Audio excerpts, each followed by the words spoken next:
तारीख थी 11 दिसंबर 2025 और जगह थी उत्तर प्रदेश का वाराणसी, जहां के लक्ष्मणपुर का रहने वाला एक आदमी दूध बेचने का काम करता था। रोज की तरह वो सुबह 5 बजे अपने घर से दूध बेचने के लिए निकल जाता था। इसी तरह 11 दिसंबर को सुबह वो अपने घर से दूध बेचने के लिए निकला और दूध बेचने के बाद जब वो अपने घर वापस लौटा तो उसने देखा कि घर का दरवाजा खुला हुआ है। जिसके बाद जैसे ही वो अपने घर के अंदर दाखिल हुआ, अंदर का नजारा देखकर उसके होश उड़ गए। जिसके बाद तत्काल पुलिस को इसकी सूचना दी गई। कुछ ही देर में पुलिस मौके पर पहुंच गई और अपनी जांच शुरू की और आखिरकार जब इस पूरे मामले का खुलासा हुआ तो यकीन मानिए जो सच सामने आया उसे सुनकर कोई भी हैरान हो जाएगा। आज की ये सच्ची घटना है शिवपुर थाना क्षेत्र के लक्ष्मणपुर इलाके से, जहां पे रहने वाला शैलेश कुमार पटेल दूध बेचने का काम करता था। रोज की तरह वो सुबह 5 बजे दूध बेचने निकल जाता था और वहीं उसकी पत्नी अनुपमा एक आंगनवाड़ी में वर्कर थी। एक आंगनवाड़ी वर्कर होने के साथ साथ वो अपने पति शैलेश के काम में काफी मदद किया करती थी। घर पर अगर कोई भी दूध दही खरीदने आता तो अनुपमा घर से ही दूध दही बेच दिया करती थी। अब इसी तरह 11 दिसंबर की सुबह शैलेश 5 बजे दूध बेचने के लिए निकलता है। इस वक्त उसकी पत्नी घर पर ही झाड़ू लगा रही थी। जिसके बाद वो सुबह के 10 बजे जब अपने घर वापस लौटता है तो देखता है कि घर का मेन गेट खुला हुआ है। जैसे ही वो घर के अंदर दाखिल होता है उसके पैरों तले जमीन खिसक जाती है। सामने उसकी पत्नी अनुपमा जमीन पर बेसुध अवस्था में पड़ी हुई थी। पहली नजर में समझ में आ गया था कि यहाँ कुछ बहुत गलत हुआ है और फिर जब शैलेश पास जाकर देखता है तो उसे महसूस होता है कि उसके शरीर में कोई भी हलचल नहीं है। ध्यान से देखने पर कई जगह चोट के निशान भी दिखाई देते हैं। उसी पल शैलेश को एहसास हो जाता है कि अनुपमा अब इस दुनिया में नहीं रही, क्योंकि अनुपमा के सिर से काफी ज्यादा खून बह रहा था और उसके सर पे चोट के निशान थे। इसके बाद शैलेश की चीखें निकल जाती हैं और उसकी चीखें सुनकर आसपास के लोग उसके घर की तरफ दौड़ पड़ते हैं कि आखिर क्या मामला है। धीरे धीरे घर के आसपास भीड़ इकट्ठा होने लगती है। शैलेश को कुछ भी समझ नहीं आ रहा था कि अचानक उसकी पत्नी के साथ ये सब क्या हो गया और आखिर ये सब किसने किया। किसी तरह से अपने आप को संभालकर उसने सबसे पहले अपने रिश्तेदार शुभम को फोन किया और फिर तत्काल इसकी सूचना पुलिस को दी गई। सूचना मिलते ही कुछ ही देर में पुलिस मौके पर पहुंच गई और फिर फॉरेंसिक टीम की मदद से इस पूरे मामले की जांच शुरू की गई।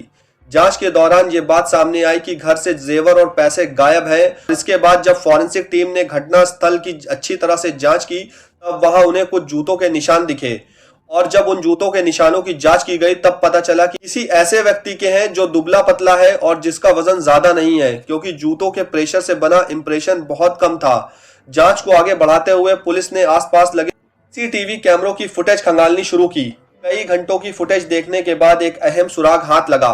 कैमरे में 2 संदिग्ध लोग दिखाई दिए, एक युवक और एक युवती। जब पुलिस ने उस युवक पर ध्यान दिया तो एक और बात साफ हो गई, उसकी कद काठी दुबली पतली थी और यही बात मौके पर मिले जूते के निशान से मेल खा रही थी। धीरे धीरे सारी चीजें साफ होने लगी। घर के अंदर दाखिल होने वाला शख्स कोई भारी भरकम नहीं था बल्कि हल्के शरीर वाला व्यक्ति था। फुटेज के आधार पर पुलिस ने तत्काल दोनों की तलाश शुरू की, जिसके बाद दोनों को शिवपुर रेलवे स्टेशन पर स्पॉट किया गया और जैसे ही ये सूचना पुलिस को मिली शिवपुर रेलवे स्टेशन से इन दोनों को हिरासत में ले लिया। इन 2 लोगों में से एक 21 साल का मोहित यादव था और दूसरी 21 साल की उसकी पत्नी अंजलि यादव थी। हिरासत में लेने के बाद जब पुलिस ने इन दोनों से पूछताछ शुरू की तो शुरुआत में ये पुलिस को गुमराह करते रहे, लेकिन इसके बाद जब इनकी तलाशी ली गई तो मोहित और अंजलि के पास एक जोड़ी कान का झुमका, एक चैन, एक अंगूठी, जोड़ी टॉप्स और इन सब के अलावा 73,640 रुपए नगद बरामद हुए।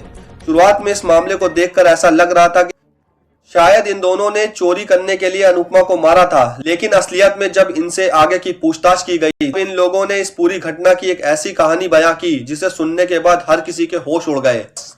शैलेश और सैडली जो इस दुनिया में नहीं रही, अनुपमा की शादी आज से करीब 15 साल पहले हुई थी। शादी के बाद इनका शादीशुदा जीवन बहुत बढ़िया तरीके से चल रहा था, लेकिन 15 साल के बाद भी इनकी कोई संतान नहीं थी। अब इसी तरह इनका जीवन चल रहा था। शैलेश दूध बेचने का काम करता था और अनुपमा आंगनवाड़ी में काम करती थी।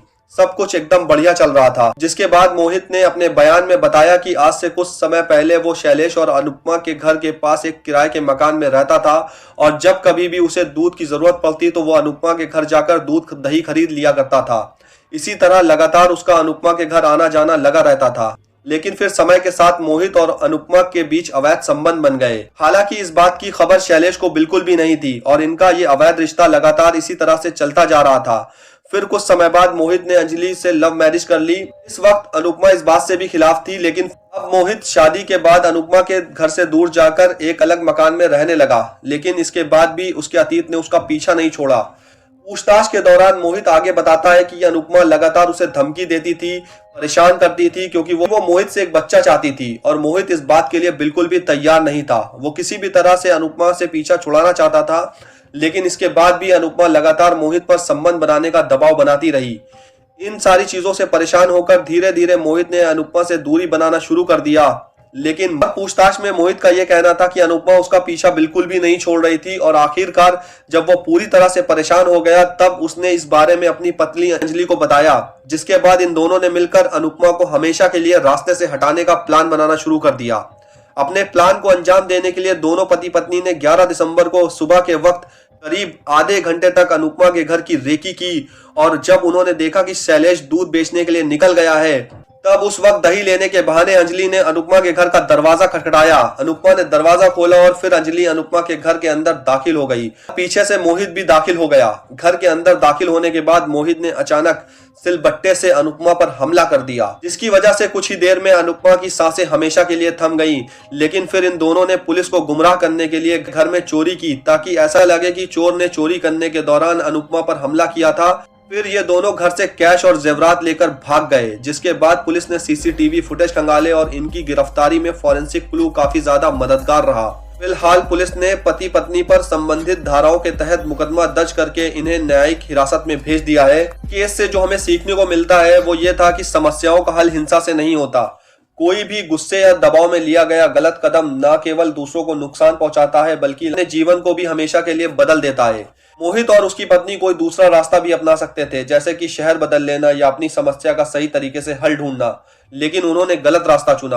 अब इन दोनों को जिंदगी भर जेल में रहना पड़ेगा और शैलेश की भी पूरी जिंदगी बर्बाद हो गई। तो दोस्तों, ये था वाराणसी का चौंकाने वाला मामला। आपकी क्या राय है? अपनी राय कमेंट में जरूर बताएं। जाते जाते कुछ लोगों के मैसेज आए थे, जिसमें अजहर जो कानपुर यूपी के रहने वाले हैं, उनका आज जन्मदिन है। उन्हें जन्मदिन की हार्दिक शुभकामनाएं।